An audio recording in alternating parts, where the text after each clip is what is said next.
Remember that for good. We don't love God, we don't impress God through sacrifices and offering.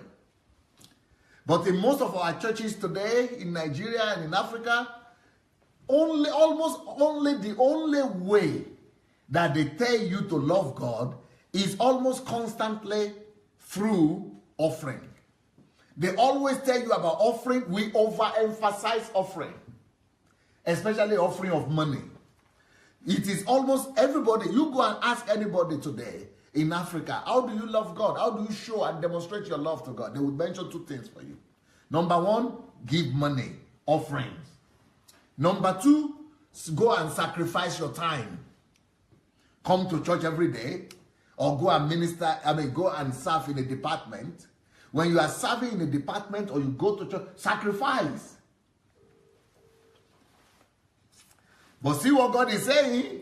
Jesus himself said, no offering, no sacrifice. The very same things that God said we cannot use to please him and we should not look forward to serving him, the very instrument, the very parameter that Jesus himself disqualified are the most popular parameters today in the churches all over the world. Not just in Nigeria and Africa, but all over the world.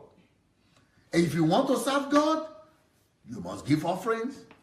And God is saying all offerings, all offerings, all offerings. Love is superior to all offerings. Love is more important than all offerings. And you cannot love God through offerings. You can love God by love, through love. You cannot love God through sacrifices. He said it's more love, and loving God and your neighbor, love for neighbor is superior to any offering. It doesn't matter what you offer.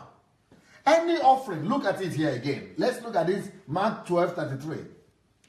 And to love him, that is God, with all the heart, and with all understanding, with all soul, and with all strength, and to love one's neighbor. Right?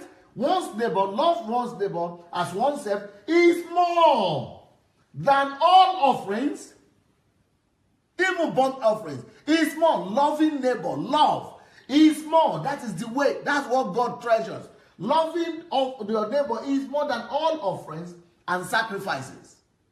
So love and loving people, loving individuals is much more than all the things that they tell us to come and do in churches to please God. Because now in Africa, if you are a Christian, they will tell you, do you go to church on Sunday? You don't go to church on Sunday. That is a sacrifice. That you are not sacrificing your time. Are you serving? You are not serving. You are not a Christian, or you don't love God, or you cannot say you love God if you are not serving. No sacrifice. You are not sacrificing your time. You are not serving in the church. Do you give your tithe? He said, no, I don't give that. Then you are not Christian. Because if you are a Christian, you must give offerings. What are your tithe offering or other offering? But those are the very same things Jesus said they cannot please God. They cannot serve God. Those are not indications of love for God. You cannot use those two things to measure your love for God. So when it comes to loving God, two things doesn't suffice. What are those two things that don't go? Offerings don't go when it comes to loving God. Number two thing that doesn't go, sacrifice. Forget about trying to sacrifice. Forget about trying to give offering. Those things don't make you to love God. Hello everybody, DSA here. I would like us to spread this word together. Let the gospel of the kingdom conquer the world. We only need you to help us take 5 simple steps. What are these steps? 1, go ahead and like the video, please, if you have not yet done that. Number 2, we need you to subscribe to this channel. Have you yet subscribed? You not yet done it? Go do it now. Number 3, you need to press and click on that bell. You see the bell there? That will give you notification of every video that we do. Then the next thing you need to do, write your comments. Let's know what you think, good or bad. And then, of course, you have other platforms like Instagram, like Facebook. Share this video on your other platforms. All right? Let's win the world for Christ. Peace.